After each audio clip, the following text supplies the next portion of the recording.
And welcome back to the Food Tech News Show. I am Carlos. I'm joined by Mike Wolf. Hey, everybody. What's up? How you doing? I'm doing great. And we have with us our good friend of the show, Scott Heimendinger. Hey, Scott. Great to be here. Great to have you. And I picked a bunch of stories that I think are right up your alley. And we're going to talk over the interesting news of the week, Scott. But before we do that, I want people to know who you are. And I've known you, I think, for probably at least a decade. And you are, and when I tell people about Scott Heimendinger, I do it all the time, Scott, in casual conversation, bring it up. I say, this guy's great. I say, and I mean this, I think you are really maybe the inventor, if not one of the early inventors of consumer sous vide appliances. You had that article, I think you wrote a Make magazine that was cited in I think a couple patents around sous vide circulator. So you were there early on. I was there early and I got the bug and had the opportunity to help people at home enjoy it. And that was a wild ride.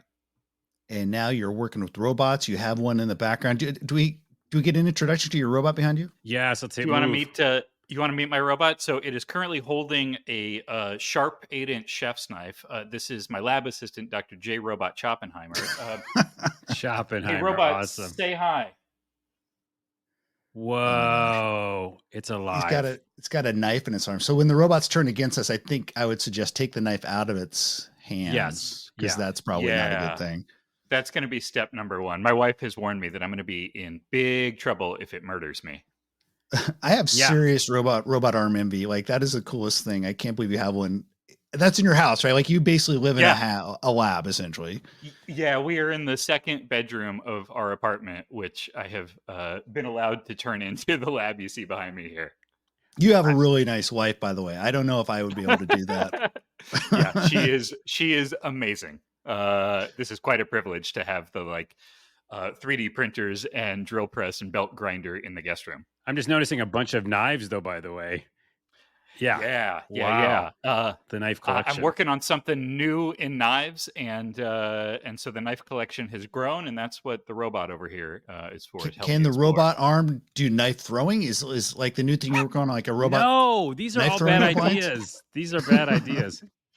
And so we're excited to have you, and we have a bunch of great stories lined up, and we will talk more about what you're doing as we weave our way through it. But I thought this first story was perfect for you, Scott. I was really excited to see the news yesterday that Bloomberg dropped that they're working on robots for the home. Apple Inc. has been investigating a push into personal robotics, a field that has potential to become one of the biggest ever next big things, according to people familiar with the situation. I'm kind of reading and paraphrasing the Bloomberg article here. Engineers at Apple have been exploring a mobile robot that can follow users around their homes, according to sources. And the iPhone maker has also developed an advanced tabletop home device that uses robotics to move the display around. That's kind of weird. I'm not sure how that would work.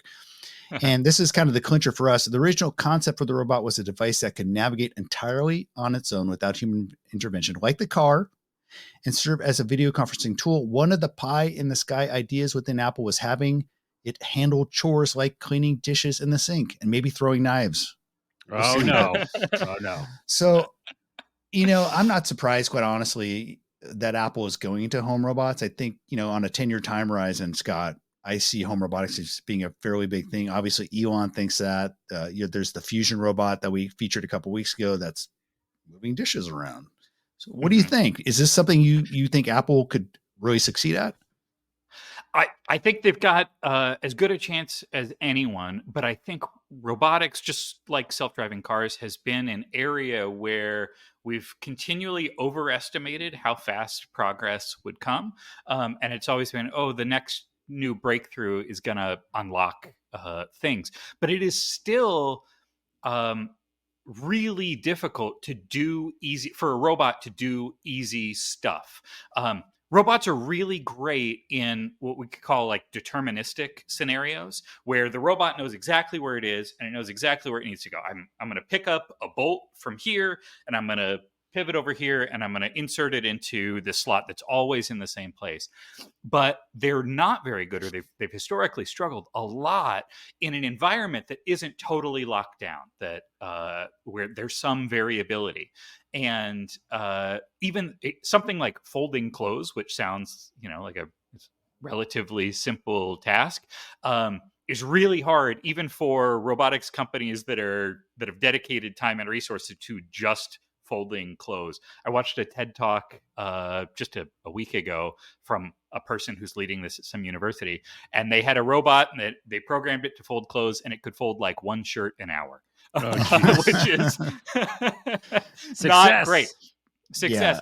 How now? All that said, right? We have been in a moment of dramatic exponential change with large language models and all the stuff that AI is producing.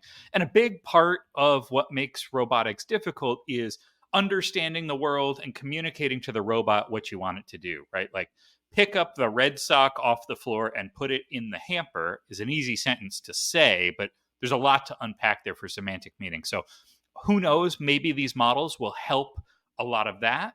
The other part is just that the hardware is expensive, right? Like a robot this size, which is small and inexpensive as these things go for like a real robot and not a toy, it's still heavy. The motors have to be strong and precise. There's a lot of structural component. There's a lot of metal. There's a lot of wiring, whatever, to make those things go.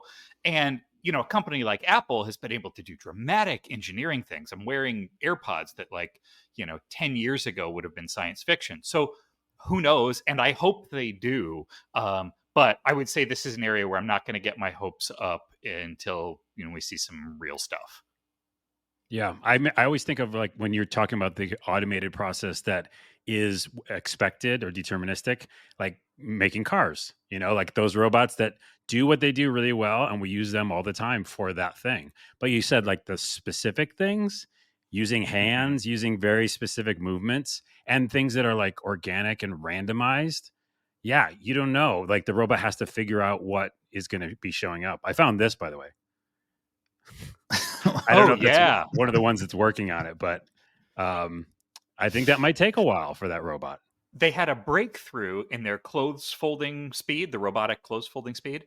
And the breakthrough was using a folding hack off of TikTok where you like grab that one. Of the shirt. Yeah. Oh, wow. And that's how they got their speed gains. Amazing. I think like a lot of the robots we see, some of the early companies that have tried to do kitchen robots, they're unitaskers, right? They're doing one thing very quickly. They don't have hands, don't have like sight, and kind of doing a lot of image recognition. So I wonder if some of the early things Apple might be doing is less about like the humanoid type of robot and more kind of something that's doing a very specific task repeatedly. Yeah. The automation thing, that's actually a picture I found.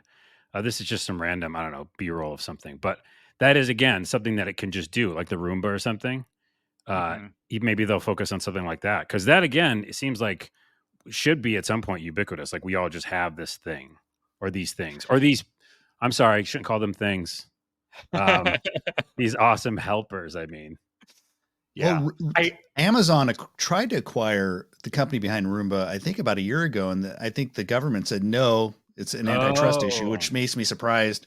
Well, I was a little bit surprised by that, but so I don't know if Apple could get in via acquisition, and why would they? They have a whole team they just took off the cars with all this amazing technology power around image recognition and autonomy, and they're putting all that into their AI and apparently now robotics work. Well, yeah, but plus they don't want acquisition. Sorry, they don't want acquisition because they always like making the things the way they make them. Exactly. You know what I mean? Sorry, Scott. No, I was just going to say, not to mention that all of the spatial recognition stuff they put in the Vision Pro to kind of map the environment around you or whatever, it's not difficult to imagine how those same sensors and code and whatever can get repurposed to help your household robot understand where it is in your space and all that. I for one welcome the robot overlords. I can't get enough of the robots in our home. I have been so tempted to skip a day of work and just teach this thing to shake cocktails. I say bring it on. That would be so awesome. I can't wait to go to that cocktail party. But we should put all this news in the context of the fact that Apple was just, I think, sued by the U.S. government. I think have been having trouble since, the Jobs went away, coming up with the next big hit. They continue to get the vast majority of their money from the iPhone, which is really developed under Jobs. And so now with them pulling back on the cars, they've put out their virtual reality hardware, which is one of their big pillars now. I think they're searching for that next third leg of the stool. Hopefully it'll be robotics. We'll see. We're going to keep an eye on that. Let's move on to the next story, to another Silicon Valley giant. in Google. And, Google's been playing around a lot over the past decade with food and AI intersections. And this is just the latest in what they've done. According to Google, they created this new thing called Food Mood, which is a tool that creates a fusion recipe between two culinary cultures using their latest AI. It can provide a creative inspiration for your next meal. What you do is you select two countries, and the fusion generator will create a recipe. You can choose between starters, soups, main courses, or desserts. The folks at Lifehacker played around with it. They did a combo between Sri Lanka and Uganda cuisines and Oman and Belgium cuisines. I played around with it yesterday. I did one. Okay, let's do Irish and Mexican. They did a pretty cool looking meat meal, kind of a main course. So it's pretty fun to play around with.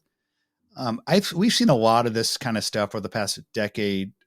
Scott, these AI driven recipe generators, I feel like they've gotten a lot better. Even ChatGPT has gotten a lot better since 3.5 and since they moved to 4.0 on their language models. Have you been playing around with this? Do you think this is kind of the future of people looking for recipe suggestions? I don't think it's I think it's can be the future of people looking for recipe inspiration or ideas, or, a place to kind of like get you out of your normal zone. I personally don't think that the AI generated recipes are going to have much of a future in terms of the things that most people are cooking. In the same way that I don't think AI generated music has much of a shot in being the thing that most people listen to. I think we still care about who's behind it and what's this person's story and what's their point of view or whatever. So even though, these AIs are generating recipes that pass the Turing's breakfast test or whatever, they still kind of are missing something.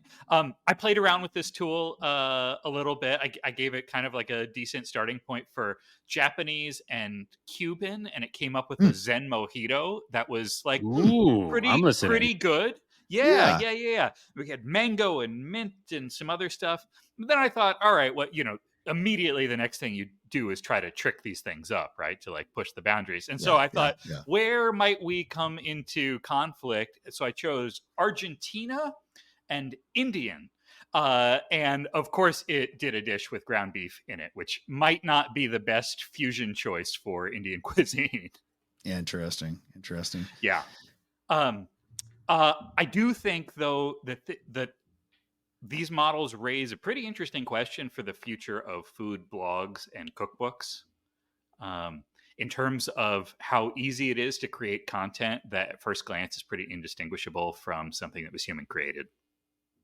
I know you're kind of almost teasing the next story, and we'll get to that pretty soon. But yeah, I think you're right. I thought this worked pretty well. I think that the thing is, you're going to see a lot of influencers using this stuff and presenting it as their own, much like you do. You're seeing tons of like mid-journey content being thrown up all over the place. You could tell it's AI generated. I think it will be a lot harder to tell an AI generated recipe if they're getting good at it. You could tell AI generated art. Yeah, that's true. Do you think we'll be able to tell if, hey, this is an AI generated recipe? I think there will be sometimes there's obvious things that are wrong. So I asked it to mash up Spain and Iceland for a dessert, and it had me just folding oysters into yogurt. And that sounds like an AI thing to do, right? Yeah. But for sort of the main cases, no. And this is also, this speaks to a challenge with recipes in general, because a recipe on its own is not protectable sort of as an intellectual property thing. You can't patent a recipe, for instance.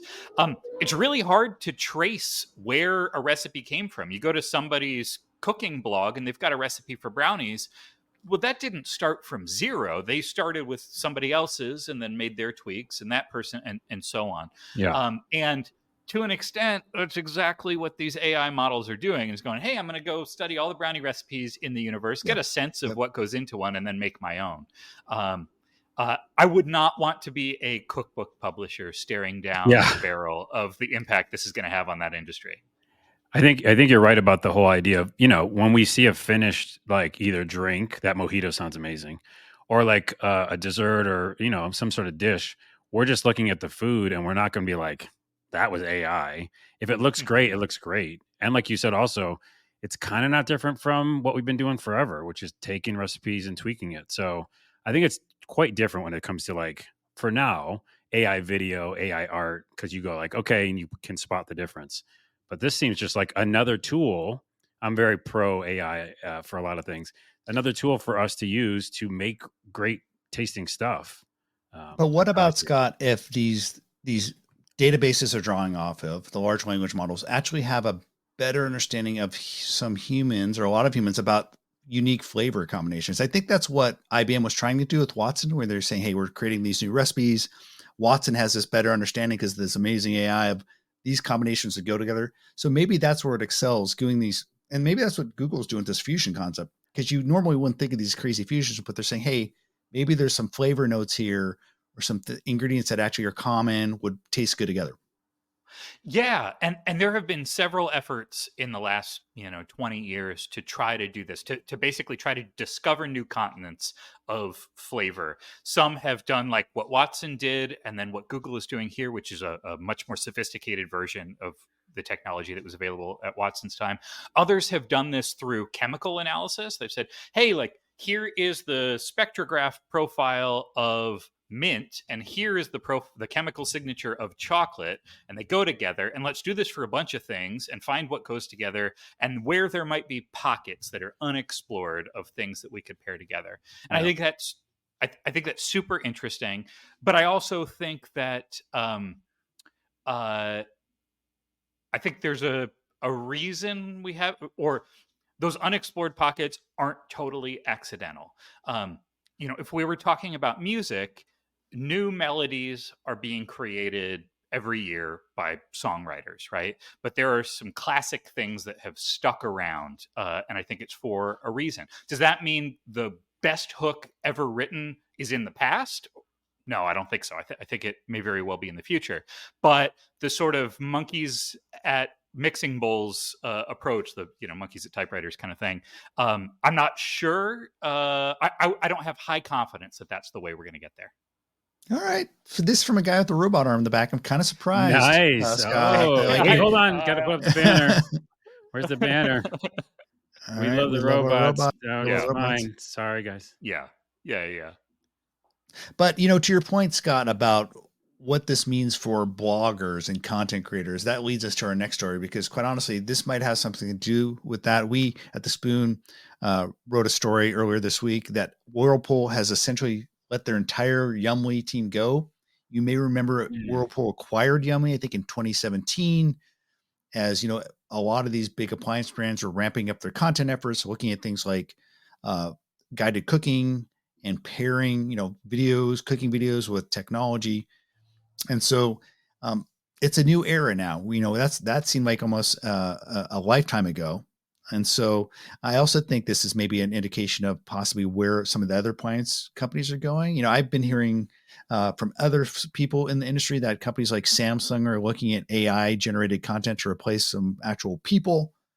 So you have to wonder if maybe this is the direction that companies and to Whirlpool's maybe credit, they're not really a content company. So some people might say, why did they ever own Yummy in the first place? Yeah. So in times of cutting back, and it seems like a lot of appliance companies are coming back, this kind of makes sense. But I have to wonder if somehow this may have to do with, hey, let's use new technology to do this instead of humans.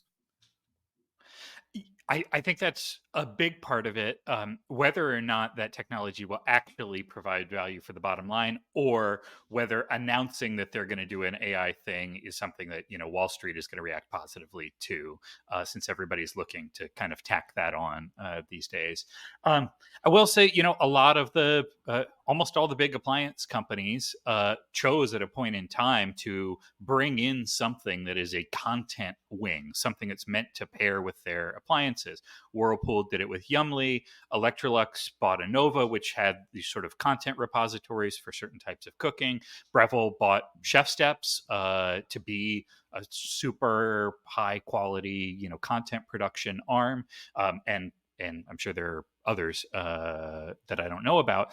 Um, And that's tough. That's a really tough fit because the business fundamentals of making small and large appliances are very different than the business of doing online content and how you pay for that and how you grow it and figure out what sticks or whatever.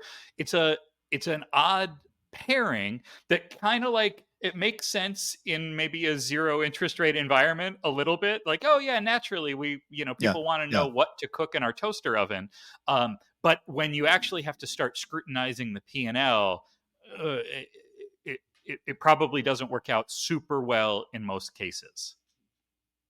And for some of these early stage startups, because a lot of these content communities, like you mentioned, Chef Steps and also, um, well, Yummy, they did a thermometer. There's sometimes a Nova. They're tied to a piece of hardware, so they're creating this hardware. They're building a community. This community went in and oftentimes bought this newfangled product. In both cases, with Chef Steps and a Nova, it was a sous vide circulator.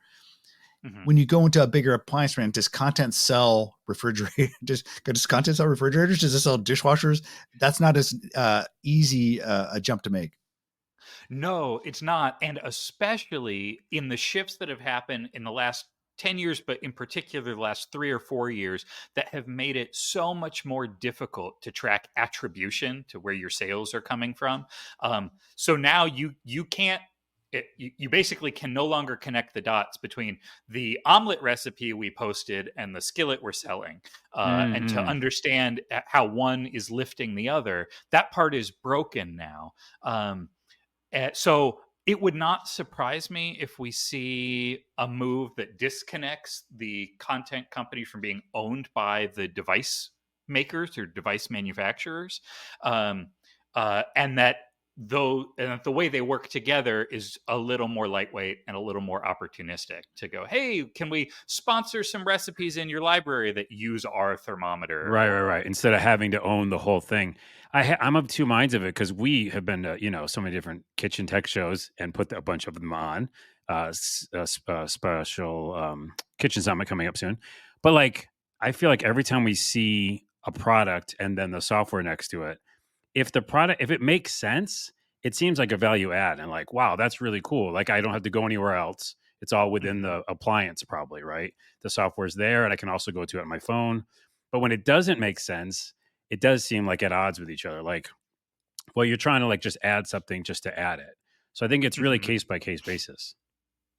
Yeah, Yeah, and at the same yeah. time, I think like the big guys like Samsung and others, GE appliances are investing in artificial intelligence as a more humanistic voice interface or kind of connection interface. And you look at Samsung, they obviously are building out content libraries for their refrigerator. And also, interestingly, I have a Samsung TV now, and a lot of the channels I'm getting pushed to my face from Samsung is their own channels. So these Yeah. guys are continuing, at least in certain arms of their business. Samsung makes a lot more sense to kind of build out a content arm versus if Mhm. someone like a Whirlpool, which all they're doing is pushing appliances into your kitchen, dishwashers and washing machines. It doesn't make as much sense. Yep. I also think that another challenge to this is, that big companies want to see growth out of all of their organizational segments, right? You got to grow or you're not doing it right. And growth is a really hard thing to continue to achieve for a recipe platform or a recipe site. And it's because, well, in my opinion, it's that nobody wants 10,000 recipes, or nobody is glad that you went from 10,000 to 20,000 recipes. They just want 100 really good recipes, or maybe 2 or 300 really good, things that you can count on. King Arthur, for example, does this fantastically well. They make the grain, the flour, the whatever, and they've got bulletproof recipes that you can trust. um, but they seem to be set up in such a way that they are not demanding, month over month user acquisition, retention, Mm-mm. growth, all this kind of stuff from their recipe platform in order to justify its existence. All right, we could talk about recipes all day, and I really love your opinions on them, Scott. And so we may have a second show, just a recipe show, but we're going to move on to the next story and talk about another hometown company. We're all sitting in Seattle, by the way. And here's a hometown company. Amazon is pulling their Just Walk Out technology from their grocery store, their large format food stores. According to a story published in Information, Amazon's pulling the Just Walk Out, and it's looking to actually replace that technology with the Dash shopping cart. So these smart shopping carts that have been proliferating, I think, from a few different startups over the past decade. Instacart actually acquired a company, the Caper, that actually has a smart shopping cart as well. And so these shopping carts, much like the Just Walk Out, they use computer vision to recognize what the product is. They could read possibly a barcode and scan the products. So it's been interesting to watch Amazon, Scott, and their grocery and their food strategy. It seems like it's been pretty rudderless, in my opinion. They dialed back on fresh expansion, like in early 2023. Later in 2023, an executive said, "Hey, we're going to start expanding again." They've been putting the Just Walked Out technology into like stadiums, like here, I think at the Seahawks Stadium, you can see it. But I think part of the problem is that they don't seem like they know whether they're trying to be a grocery giant with like their Whole Foods, or if they're a technology platform company, and they kind of seem to toggle back and forth. Yeah. Have either of you used their Just Checkout? Have you gone to any of their I was there fresh? early, I think at the first Amazon Go store, and that's when I Uh-huh. first tried out. I think 2017, 2018. Yeah, I tried it in the very beginning too, and I was What like, was your eh. experience? Yeah, I It's was a like, weird feeling, and I think maybe people never get over it. And I think someone wrote an article I read that in a time where people are getting like shot at for being shoplifters, it's still just a yeah. weird thing to walk out without paying a cashier. And I think maybe people just never got over that. Wait, real quick. I just thought of a story from Shark Tank, and they were talking about a company was pitching creating these kind of kiosks where there's nobody there. You just go and check out by yourself for food deserts. And that kind of Mm. makes sense, like for having like Mhm. healthier food in places where you're just not going to get it. So, just really quickly to jump to what my thoughts are on it, I think that works. This kind of model works for Mm. that. But for me and for a bunch of other people who have tons of stores around you, I have like 3 healthy food stores. Like it's Yeah. fancy, you know what I mean? And so I like went into that and I was like, this is kind of cute, but I don't need to use it. Mhm. Yeah, and it is in this sort of weird spot, because they were smaller in size, or at least the one that I went to was smaller in size. It was sort of like the most luxurious bodega, Hmm hmm but that's sort of in this weird in between place between a very nice vending machine and an actual grocery store. And so, to your point, like if you've got other options around, it doesn't exactly fit into any of those slots perfectly. Um, it also, this sort of the idea of the Just Walk Out, or you're putting your stuff in your cart, feels to me like if you told me that this was demoed at the 1967 World's Fair, like I would believe you, right? Awesome. That's funny. That's so true. it, Yeah. it seems like one of those scenarios that like Bell Labs was working on, or Yeah. whatever, and the tech is always The catching wor- up the to. world of the future. Yeah. Yeah, go to Epcot and just grab all the snacks and walk Just right grab out. stuff off the shelves and walk out. Yeah. I have no idea what Amazon's actual intentions are in grocery. I thought Whole Foods was a very interesting acquisition. I am glad that the way that they seem to have integrated into Whole Foods is, from my perspective, kind of light touch, right? You like scan your card, get some discounts, Yeah. but they did not, Yeah. rip it all up and turn it into an Amazon warehouse. But I also welcome the adjacent future where, drones are flying to a box in my apartment window, and that's how I get my CSA. and that the world basically like divides into Costco style experiences and stuff that appears delivered by robot pixies. Spoken like a I true dude. Like Costco and drone delivery. That's what Scott wants for the Well, future. and lover of Yeah. robots, because remember, we love when they show up. We Yeah. love them. Yeah. We do love the robots. I still think that what we recognize as a traditional grocery store, to me, just feels weird economically. Don't get me wrong. Like I love for me, like Metropolitan Market in Seattle. Oh, It's I love it. very nice. It's I a love it. beautiful grocery store. Everybody's very helpful. Things are spaced out. You don't feel crowded.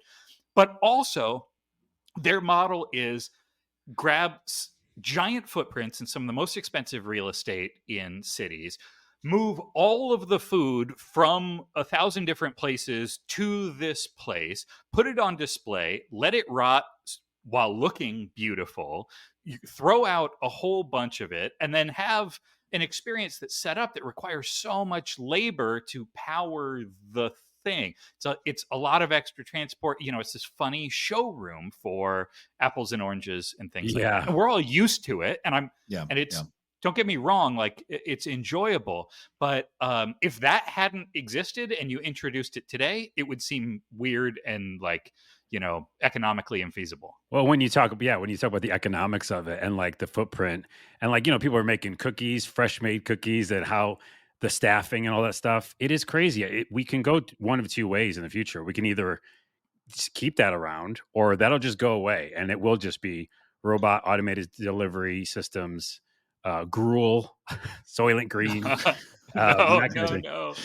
This went dark really fast. I dream about, like the person who has chickens and has an abundance of eggs, but they're 20 miles from me. And I want farm fresh eggs, but I don't want to drive 20 miles to their farm stand. And we meet each other on the digital platform. The drone picks it up, it drops it off. Right. Money changes hands digitally and everybody wins.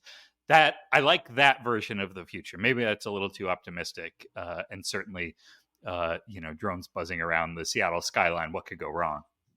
I wonder if Amazon, like, it was a case of them making technology for technology's sake. Because quite honestly, like self-checkout works really great in most grocery stores, like even at Costco. And I if I'm in a quick hurry, I'll do self-checkout. But most of the time, I actually like to go and have a cashier check it out for me. Do you really? Say hi.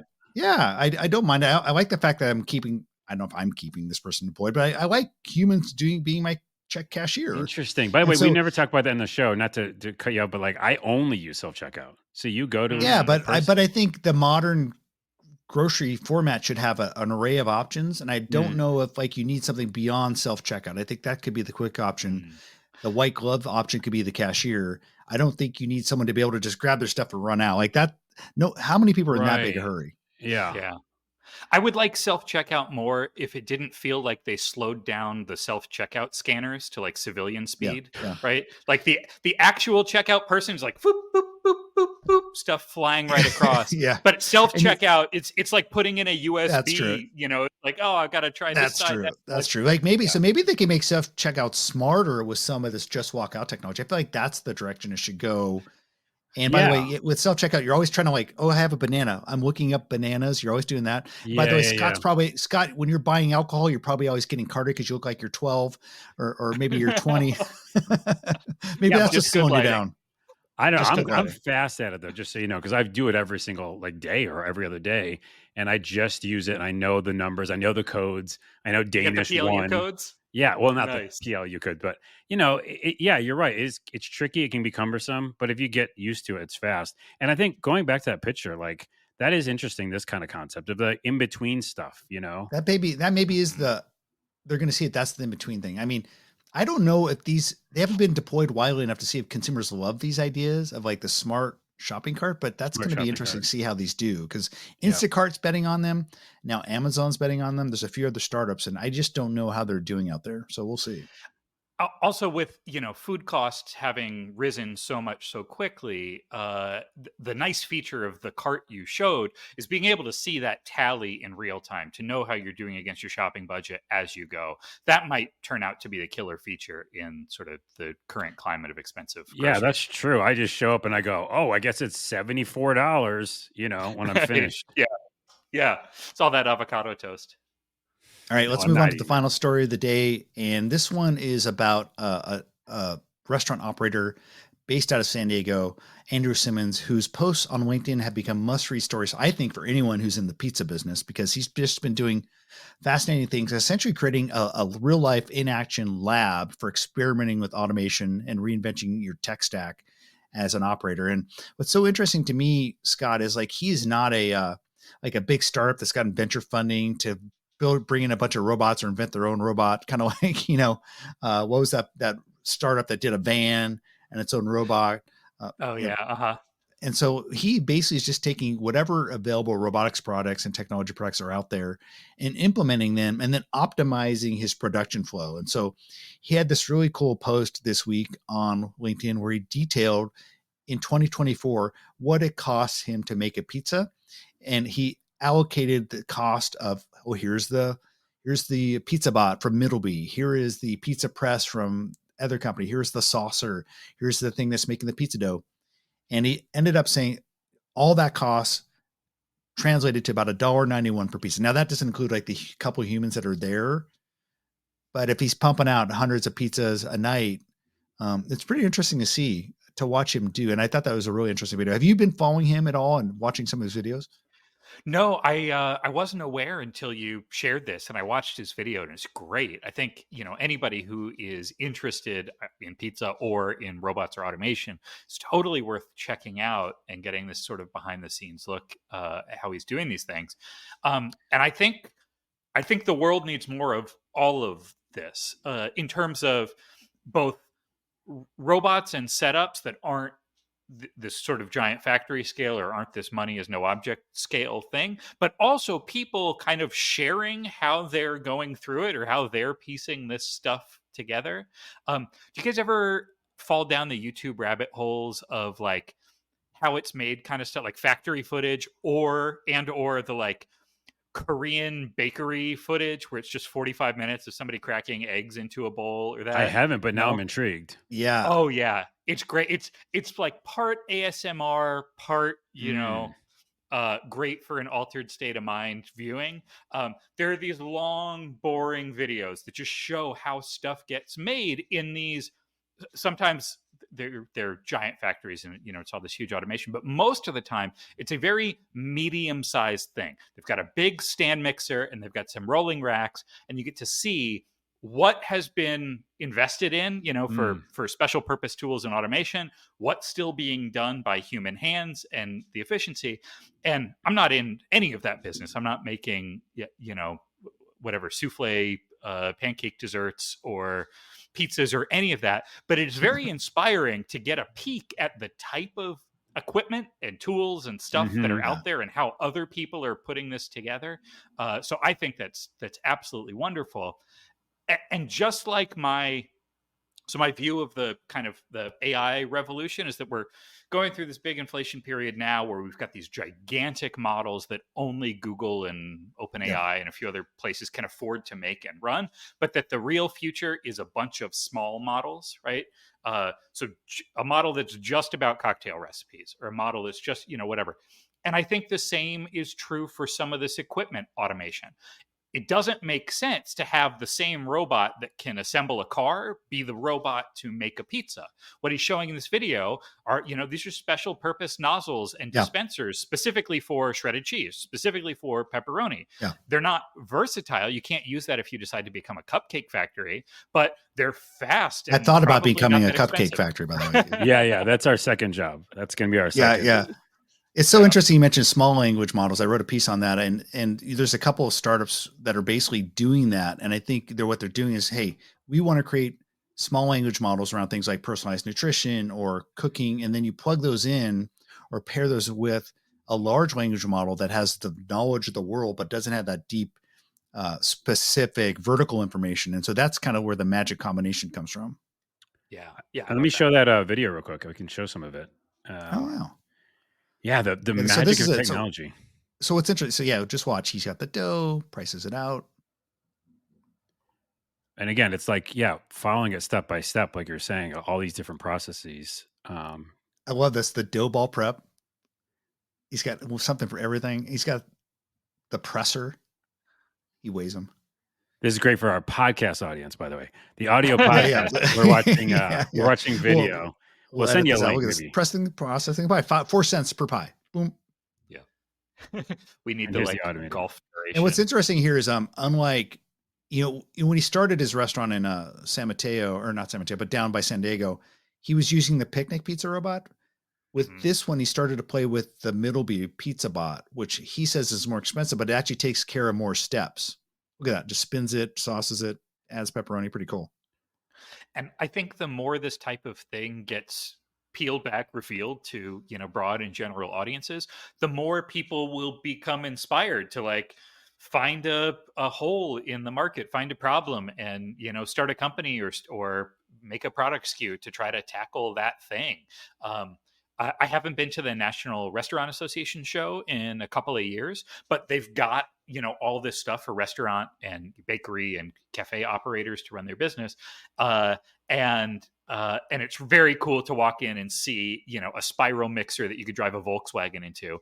But I think some of, seeing more of this stuff, the really special purpose kind of, here's the croissant folding Matic 2000 or whatever, would be a really positive step for operators. By the way, you missed a naming opportunity. You should have just called it the Knife-O-Matic. The Knife-O-Matic. Your new product. True. Speaking of pizza and robots, Mike, unless you had something else, I have a no. Let's see it. So I asked AI to make me a pizza robot, and again, I gave it no direction besides just pizza robot. So it gave me first this. So it's basically, for our audio listeners, it's a robot that has a pizza on its chest for some reason, and is presenting a pizza. That seems kind of basic. And remember, there's a lot of different AI tools, Midjourney, et cetera, that are doing much better. I'm using a free version. So that's definitely the free version. I can tell. The free version. Yeah. This next one I like quite a bit because it's half pizza, kind of a pizza robot. Again, pizza on its chest, presenting pizza, but it also has like a glass of tomato juice, I want to say. Yeah, which I always drink with my pizza, by the way. That's what you have with pizza, yeah. Yeah, of course. And then this one is kind of has a pizza box body, also making the pizza.